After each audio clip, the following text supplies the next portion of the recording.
Hello everyone, मैं हूं प्रियंका और आज का हमारा टॉपिक है laws of image formation from spherical surface. So ये लॉज बहुत इंपॉर्टेंट है।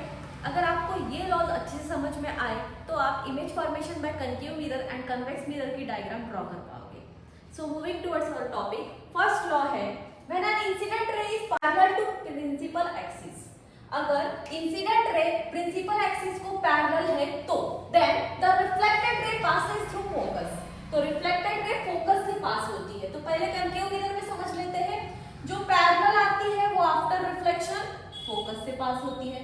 Okay, when an incident ray parallel to principal axis, ये प्रिंसिपल एक्सिस है बच्चों, the ray which is passing through centre of curvature and pole is called as principal axis. और इसी principal axis को ये हमने इंसिडेंट रे पैरेलल ड्रॉ की है, जो कि आफ्टर रिफ्लेक्शन जाएगी फोकस से।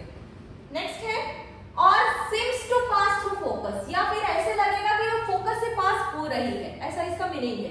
सो हमने एक ड्रॉ की है incident ray parallel to principal axis in convex mirror. Okay, कि कन्वेक्स मिरर डाइवर्जिंग मिरर होता है तो बच्चों ये डाइवर्ज हो जाएगी रिफ्लेक्टेड रे, पर ऐसा लगेगा कि it seems to come from focus, ये फोकस से आ रही है ऐसा लगेगा। ओके, ये हो गया फर्स्ट लॉ। नेक्स्ट लॉ है when an incident ray passes through focus और seems to come from focus. अगर इंसिडेंट रे फोकस से पास हो रही है या फिर ऐसा लग रहा है कि वो फोकस से पास हो रही है, ठीक है, यहाँ पे डायरेक्टली फोकस से पास हो रही है और यहाँ पे ऐसा लग रहा है कि वो फोकस से पास हो रही है, then the reflected ray is parallel to principal axis. Then reflected ray कैसे रहती है? पैरेलल। ये रिफ्लेक्टेड रे है parallel to principal axis. In this case also this one is reflected ray parallel to principal axis. In simple language हम बोल सकते हैं जो फोकस से पास होती है इंसिडेंट रे वो आफ्टर रिफ्लेक्शन प्रिंसिपल एक्सिस को पैरेलल आती है।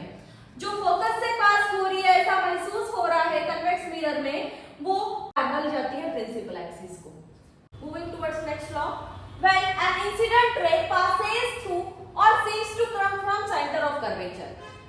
जब incident ray centre of curvature से पास होगी या फिर ऐसा लगेगा कि वो सेंटर ऑफ कर्वेचर से पास हो रही है, ओके, तो then reflected ray retrace its path. तो रिफ्लेक्टेड रे उसी पाथ को रिट्रेस करती है, यानी जाने का रास्ता और रिटर्न आने का रास्ता सेम रहेगा बच्चों। इस केस में भी जो रास्ता जाने का है वही रास्ता आने का रहेगा। मींस जिस पाथ से इंसिडेंट रे आ रही है उसी पाथ से रिफ्लेक्टेड रे वापस हो जाएगी। Okay, moving towards next law, when a ray incident obliquely to principal axis. अगर कोई रे इंसिडेंट हो रही है obliquely to the principal axis at pole, pole के ऊपर, देन इट रिफ्लेक्ट्स ऑब्लिकली, तो वो ऑब्लिकली रिफ्लेक्ट होगी। इन कन्वेक्स मिरर आल्सो अगर इंसिडेंट रे ऑब्लिकली इंसिडेंट हो रही है प्रिंसिपल एक्सिस की तरफ पोल के ऊपर, तो वो ऑब्लिकली ही रिफ्लेक्ट होगी। ओके, बट यहाँ पे ये ध्यान में रखना कि यहाँ पे लॉ ऑफ रिफ्लेक्शन ओबे हो रहा है, यानी यहाँ एंगल ऑफ इंसिडेंस और एंगल ऑफ रिफ्लेक्शन दोनों इक्वल रहेगा। सो ये हो गए हमारे 4 laws for image formation from spherical surface.